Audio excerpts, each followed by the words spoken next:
Welcome students, today's class for class 11 chapter 3 कर रहे हैं ट्रिग्नोमेट्री और एक्सरसाइज 3.4। इससे पहले वाले लेक्चर में मैंने आपको प्रिंसिपल सॉल्यूशन और जनरल सॉल्यूशन बताए थे। आज जो है हम इससे थोड़ा सा एडवांस काम करेंगे और जनरल सॉल्यूशन ही निकालेंगे। ठीक है, 5 क्वेश्चंस हैं हमारे, बट उससे पहले मैं आपको पिछले लेक्चर का रिकॉल करवा दूं। मैंने रब भी नहीं किया। क्या था? पहला कि sine theta sine alpha, general solution का ये फॉर्मूला था कि theta is equal to n pi plus -1 raise to power n alpha for all n belongs to integer. जब cos थीटा cos अल्फा के बराबर है तो cos का फॉर्मूला है theta is equal to 2n pi plus minus alpha for all n belongs to integer. tan theta बराबर tan alpha, theta is equal to n pi plus alpha for all n belongs to integers. और हमने क्या किया था for principal solution की? अगर first quadrant में आपको अल्फा पता है तो सेकंड में जाने के लिए पाई माइनस अल्फा, थर्ड में जाने के लिए पाई प्लस अल्फा और फोर्थ में जाने के लिए 2 पाई माइनस अल्फा। ये हमारे फॉर्मूले। अब जो है एक 3 फॉर्मूले छोटे छोटे और हैं हमारे पास। क्या क्या है? कॉस थीटा जब साइन थीटा 0 हो, जब साइन थीटा जब 0 के बराबर है तो आपको पता है ना साइन थीटा की वैल्यू 0। ये पर्टिकुलर केस है, वैसे तो हम अल्फा भी यहाँ 0 ले लेंगे तो फॉर्मूला जो है theta is equal to n pi, यानी कि ये स्पेशल केस आप लगा लो। आप जैसे होता है ना, हमने सेक्शन फॉर्मूला सिखाया तो साथ में फिर आपको मिड पॉइंट फॉर्मूला भी करवा दिया। तो स्पेशल केस है, कोई अलग से नहीं है, बट ये हमारे अब आगे के क्वेश्चंस में यूज होंगे। इसलिए साइन थीटा बराबर 0 तो theta is equal to n pi. Cos theta जब 0 के बराबर होगा तो क्या होगा? थीटा कॉस थीटा 0 के बराबर है तो आपको पता है 90 पे होता है थीटा कॉस 0, है ना? तो 90 यानी कि पाई बाय 2 और फिर ऑड नंबर पाई पे तो फिर 1 हो गया, 3 पाई बाय 2 पे होता है। तो जब ऑड नंबर लिखते हैं बेटा हमेशा तो 2n प्लस 1 पाई बाय 2 लिखते हैं, याद है? ठीक है, तो ये थोड़ी सी आदत डाल लो। मैं मानती हूँ 11th क्लास में प्रेशर बहुत होता है और सारी चीजें एक साथ नहीं सीखी जाती, खासतौर से जो बच्चे हिंदी मीडियम से आते हैं। तो आप लोग 1 बार 2 बार 3 बार देखो, कोई बात नहीं, आज नहीं 6 महीने बाद समझ आएगा। बार बार सुनने से भी कोई चीज समझ आ जाती है, इसलिए डोंट वरी, आप बस सुनिए इसको। ठीक है, नहीं आएगा तो भी कोई बात। तो tan थीटा अगर 0 के बराबर है तो थीटा फिर से tan और साइन तो दोनों एक जैसे चलते हैं। ठीक है, यहाँ पे आप अल्फा की वैल्यू 0 भी डाल सकते हैं और इसमें अल्फा की वैल्यू आपको 90 डालनी पड़ेगी पाई बाय 2, क्योंकि cos थीटा कब 0 होता है? जब 90 यानी कि पाई बाय 2 पे। ये ध्यान रखना है आपने। तो ये फॉर्मूले इससे भी बन जाते हैं आपके। ये स्पेशल केस हो गए। क्वेश्चन देखिए कैसा आएगा। क्वेश्चन में देखिए, स्टार्ट करते हैं हम। cos 4x minus cos 2x, ये मेरा क्वेश्चन आया। ठीक, सॉरी, इज इक्वल टू, मैंने क्या किया, मेरे को अब यहाँ भी x है यहाँ भी x है, थीटा और अल्फा तो है नहीं कि भी एक तरफ तो अननोन टर्म हो और एक तरफ कोई वैल्यू हो, तो मैं डायरेक्ट ये फॉर्मूला लगा दूं। बट अब ये फॉर्मूले नहीं लगेंगे, तो अब हमें इसको प्रोडक्ट फॉर्म में लेके आना पड़ेगा। देखिए कैसे। तो cos 4x माइनस, इसको मैं इस साइड लेके आई तो माइनस का हो गया और ये 0 के बराबर। तो cos 4x minus cos 2x का फॉर्मूला आपको याद हो, मैंने 3.3 जब एक्सरसाइज करवाई थी तो cos x minus cos y का फॉर्मूला करवाया था, याद है? तो cos x minus cos y का फॉर्मूला था -2 sin x plus y by 2 और sin x minus y by 2, अगर याद आया हो आपको। बस यही फॉर्मूला हमने यहाँ लगाना है।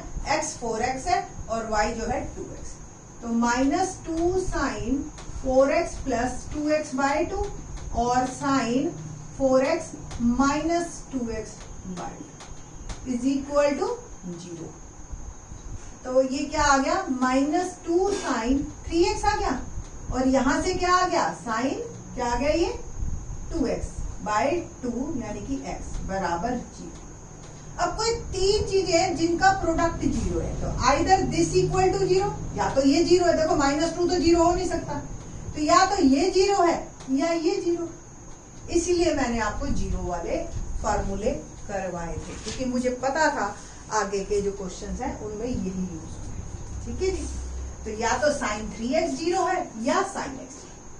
और हमें पता है जब sin थीटा 0 होता है तो थीटा क्या होता है n pi for all n belongs to integer. बस ये फॉर्मूला लिख दिया आपने। अब यहां से देखो आप साइन 3x, तो थीटा क्या हो गया 3x, n पाई सीधा formula for all n belongs to integer. बस, तो x की वैल्यू क्या आ गई n पाई बाय 3, सिंपल है ना आसान। सेम देखो साइन x जब 0 के बराबर है तो थीटा क्या है x ही है, इधर तो कोई डालना ही नहीं क्योंकि ये 0 वाला केस है। 0 वाले केस में इस साइड अल्फा होता ही, आपको सिर्फ थीटा की वैल्यू डालनी होती है for all n belongs to integer. बस फिनिश। तो दो आंसर आ गए आपके पास, एक n पाई बाय 3 और एक n पाई। चेक करके देखते हैं ठीक है कि हमारा आंसर ठीक है। n की वैल्यू एक बार पहले 1 डालो, पाई बाय 3 आ गया यहाँ पे। जरा इधर पाई बाय 3 डाल के देखना कि क्या दोनों इक्वेट हो रहे हैं। तो cos 4 पाई बाय 3 और cos 2 पाई बाय 3, क्या दोनों की वैल्यू सेम आती है? 4 पाई बाय 3 को आप पाई प्लस पाई बाय 3 लिख सकते हो ना। जब cos पाई से चेंज होता है तो cos में ही रहता है और थर्ड क्वाड्रेंट होता है। थर्ड क्वाड्रेंट में cos negative, add sugar to coffee, तो ये हो गया minus cos pi by. Same 2 pi by 3 को भी मैं लिख सकती हूँ cos pi minus pi by, ठीक है। फिर से cos पाई से चेंज होगा तो cos cos में, बट सेकंड क्वाड्रेंट में भी cos नेगेटिव, तो दोनों ही देखो बराबर है। तो ये आंसर तो बिल्कुल फिट बैठते हैं, आप इसमें कोई दो राय नहीं है। और आंसर आपके, बस आपका यहीं पे क्वेश्चन खत्म हो जाता है। ये तो मैंने बस समझाने के पर्पज से आपको। तो क्वेश्चन नंबर 5 था ये। नाउ क्वेश्चन देखो, इसमें दो फॉर्मूले लग गए, एक तो साइन थीटा 0 वाला और एक ये वाला cos x minus cos y वाला। तो 3.3 के क्वेश्चन ये 3.3 में मत छोड़ देना, वो आगे काम आएंगे आपके और बहुत काम आएंगे, ठीक है। अब क्वेश्चन नंबर देखो 6, क्या है 6 क्वेश्चन।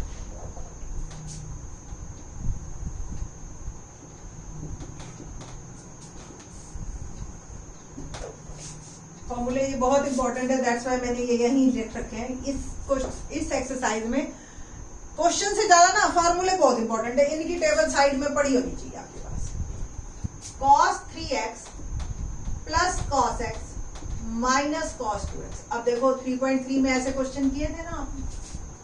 अब क्या करेंगे, इन दोनों में पहले आप फॉर्मूला लगाएंगे। ये तो माइनस वाला था, प्लस वाला याद करें क्या था, cos x plus cos y, तो था 2 cos x plus y by 2 और cos x minus y by 2, ठीक है जी। तो क्या आया 2 cos 3x plus x by 2 और cos 3x minus x by 2 minus cos 2x। तो 2 cos, ये आ गया 2x और ये क्या आ गया cos x minus cos 2x। हमें जो है ना बेटा, पहला थंब रूल है कि प्लस माइनस से हमने जो है जाना होता है प्रोडक्ट फॉर्म में। यानी कि अगर आपको ऐसे दे रखा हो ना कि 4 + 8 नहीं 12, इसको 2 × 6 या 4 × 3 ऐसे लेके आना होता है फॉर्म को, फिर ही हम आगे मूव ऑन कर सकते हैं, ठीक है। तो ट्रिग्नोमेट्री की हेल्प से मैं प्लस माइनस को बदलूंगी मल्टीप्लाई। देखो कॉमन क्या निकल रहा है, cos 2x निकल रहा है।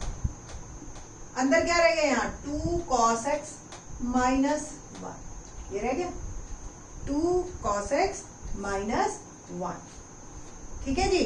तो 2 cos x का अगर आपको याद हो फार्मूला, कौन से वाला, cos x का फार्मूला था आपके पास, क्या था 1 minus 2 sine square x by 2, 1 minus 2 sine square x by 2। But यहाँ पे इतनी कोई हमें जरूरत है नहीं। रीजन बीइंग आपके पास दो प्रोडक्ट आ गए, ये 0 के बराबर, ठीक है। तो आगे आप मूव ऑन मत करना, चाहे दो टर्म्स आ गई ना और इसका प्रोडक्ट 0 है, तो यानी कि यहाँ से एक आ गया आइदर cos 2x = 0 और 2 cos x माइनस 1 = 0। या तो ये 0 या 0, तभी प्रोडक्ट 0 आएगा कंफर्म। कोई भी दो चीजों का प्रोडक्ट यानी कि गुणनफल 0 कब आता है, जब दोनों में से कोई एक कंफर्म 0, ठीक है, तो cos 2x 0 2 cos x minus 1, या तो ये 0 या ये 0। इस पे तो 0 वाला फॉर्मूला लग जाएगा सीधा, है ना। क्या था फॉर्मूला? cos थीटा जब 0 के बराबर है तो थीटा होता है 2n + 1 π/2 for all n belongs to integer. ये n है बेटा, ठीक है जी, याद है ना ये वाला फॉर्मूला। तो यहां से थीटा क्या है आपका? 2x। बस ये आपका आंसर। x क्या होगा? 2 से डिवाइड कर दिया तो 2n + 1 π/4। ये तो मेरा आ गया पहला आंसर। दूसरे से मूव करते हैं तो 2 cos x माइनस 1, तो 2 cos x क्या हो गया? 1 के बराबर, और cos x क्या आ गया? 1/2।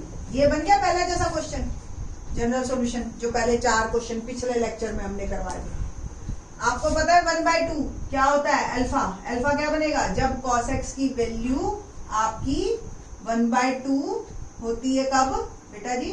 पॉजिटिव 1/2 π/3 पे होती है ना, ठीक है। तो अल्फा आपका निकल गया, तो आपने लिखना है बस here alpha is π/3 in first क्वार्टर, बस, क्योंकि पॉजिटिव है, ठीक है ना। अगर नेगेटिव होती तो फिर हम सेकंड में जाते, ठीक। अब फार्मूला याद करो ये वाला, जब cos थीटा cos अल्फा के बराबर होता है तो थीटा होता है 2n π ± alpha for all n belongs to integer, ठीक है जी। तो हेयर थीटा इज x और अल्फा क्या है? ± π/3 for all n belongs to integer. तो ये दोनों मेरे हो गए आंसर, ठीक है जी। तो इस तरीके से आपके क्वेश्चन मूव ऑन करेंगे। तो इस तरीके से आपके जो है क्या किया आपने? प्लस माइनस से पहले प्रोडक्ट में बदला, प्रोडक्ट से दोनों को इंडिविजुअली अलग अलग सॉल्व करना है। मतलब एक ही क्वेश्चन में आपके 2 या 3 क्वेश्चन बन जाते हैं, ठीक है। तो बाकी के question in the next lecture.